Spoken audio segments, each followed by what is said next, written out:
Hello, Flosstube. This is Beth, and again, I'm going to be talking to you about Inchies. We're getting ready to work on the second square. I have some things I wanted to tell you first. One is one of the members of our study group is a very good stitcher, and she pointed out a couple of things to me.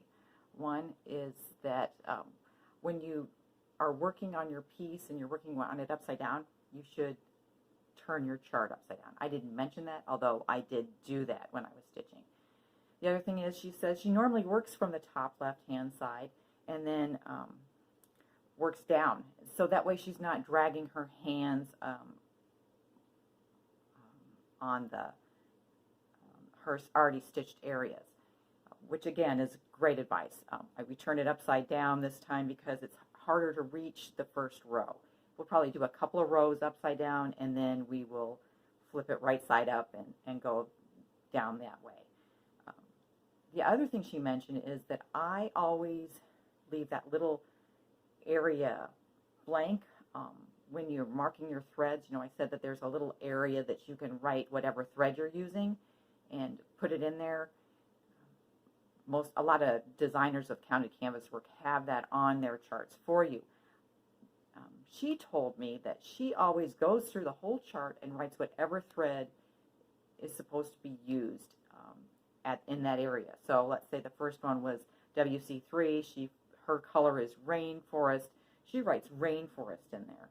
So that way she knows she doesn't have to flip back to page 20. I don't personally do that because I want to know if I've changed the color when I go back and look. And I tend to change things when I stitch. So it's up to you how you use that, but it is good advice. If you are just going to do the colors that Kathy gave, you're going to do it the way she said, just go and write them down so you don't have to be flipping back to page 20. I'm going to mention to you something else. We're doing this square here, right there, which I think you can hear my cat come in. He thinks if he hears me talking that he needs to come in and join us. Anyway, if you look at, okay, mine's very multicolored. But if you look at the picture that Kathy did on in your chart, it looks like it's all one color. So, but she has it graphed as two of the mandarin floss colors. So we're going to have to, you have to decide. You could do it all in one color, or you can do it in two. Two is more complicated, but I think it looks really cool that way. I'm going to move my stitching. My cat just jumped up next to it. The other thing we have to talk about is we are going to be laying threads today. So if you need a laying tool, an extra needle, because you're using the mandarin floss, you need to be able to lay those threads. We're also going to be doing, I think, one of the hardest stitches in needlework, which is the continental. I think the only one that's really, really harder is the basket weave. It's all about tension, and I tend to mess this one up. So hopefully I'll give you good instructions on that. We're also doing the mosaic stitch in the center of each of those. The cat's going to knock this down. So hopefully this will work. I got to get this cat out of here. I'll flip this around, get the cat out, and we'll continue. Okay, so as you can see, I'm going to use the mandarin floss. Is it mandarin or mandarin? So, flipping my chart upside down, I'm not really paying attention. I don't know if this is the M1 or the M2. I'm just going to start. Okay, so this is the top of the piece. This is the end of your last square. She said to skip 2 threads. So your first stitch should be here, right? So going diagonally across here. This is the continental stitch. What makes it difficult is you want to have as much coverage behind as you have in front. If you so let me do it incorrectly first. I'm going to do it again. I'm going to do an away waist knot. It's going to be in my line. So, well, a couple things here. Okay, so that's 2. Let's say I did my first stitch. I'm going to show you how to, I'm not going to show you how to lay first. I'm just going to show you. Let's say I do it going from 1 to 2. So my next stitch will be here. Well, that means I have a straight line going up and down in the back, and you want to try to avoid it. Now, as I said before, I think continental and basket weave are 2 of the most difficult stitches to get correct in needlepoint, because you're trying as much as you can to get full coverage. Now you're going to say, Beth, when you go around those corners, how am I going to keep full coverage? I have never been able to figure that out. One of these days, I'm going to take a class from a national teacher and find that out.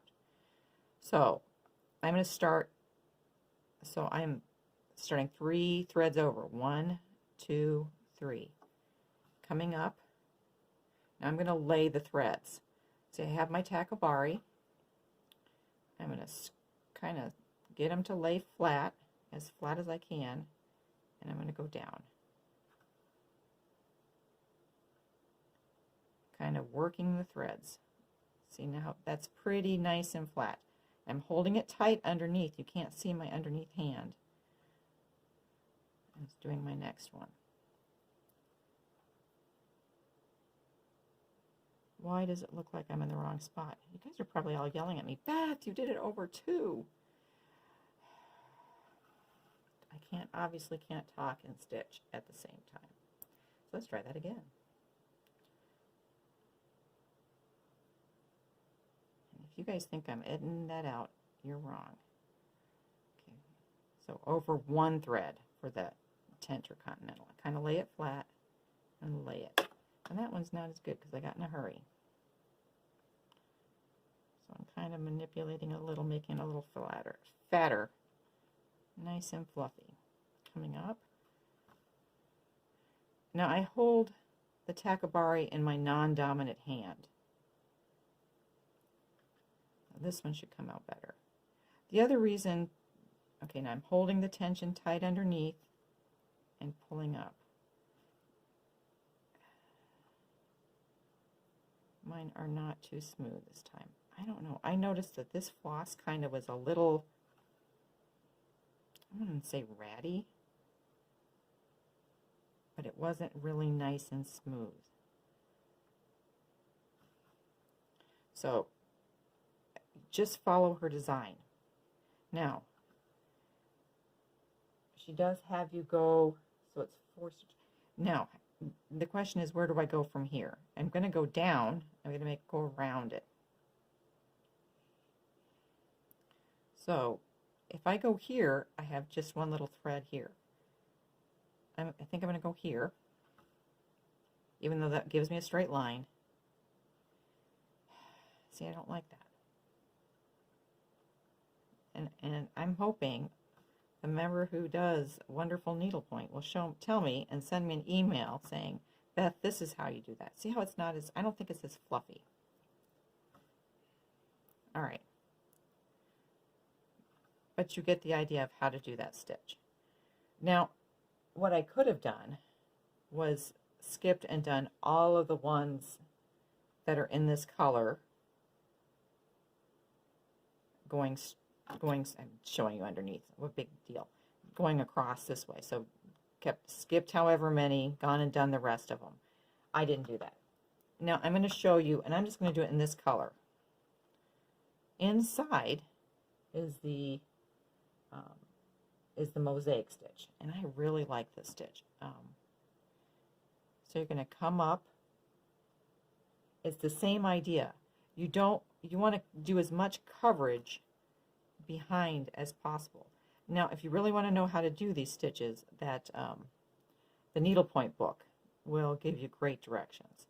So if I come up here and go down, that's not it. I need to go the other way, don't I? Now, I'm telling you right now, I am going to be ripping most of this out off camera.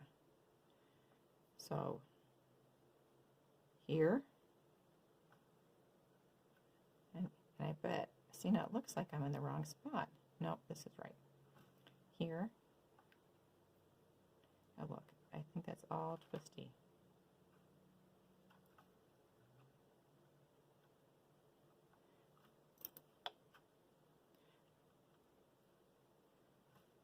And I try to pull it from behind to get the tension right on the front. I find that helps. So, see, I don't know if you can even see it. There's that little mosaic stitch. I'm going to do another one over here. Because like I said, I'm ripping it out loud. So, let's see. There would be, I'm just going to do one. I'm going to do one right here.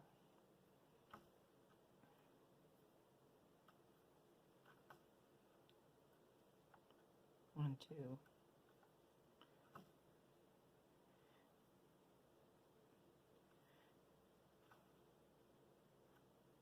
And I'm pulling and keeping the tension on my thread, even though you can't see my hands. See, that one I popped up, and I don't see how it kind of, I just can't do this on camera, I don't think.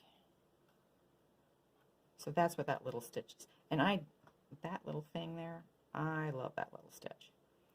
But as you saw on the one I did before, if you follow her directions,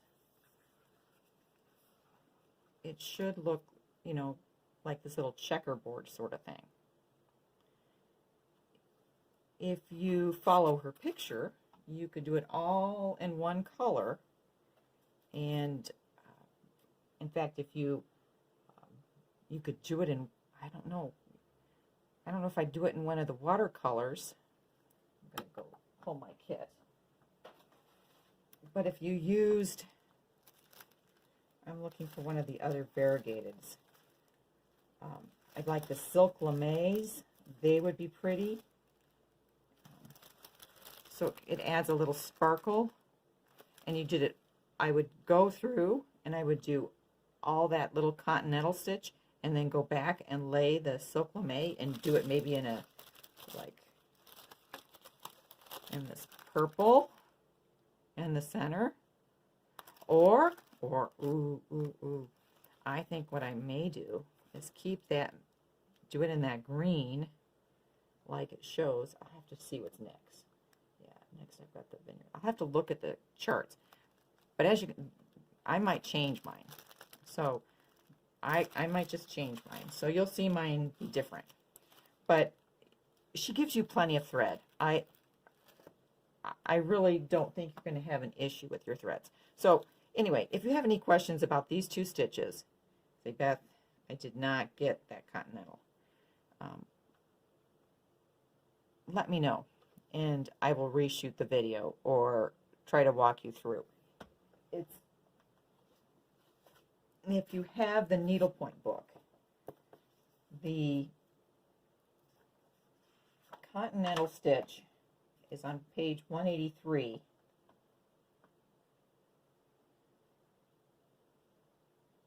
And 184. The mosaic stitch is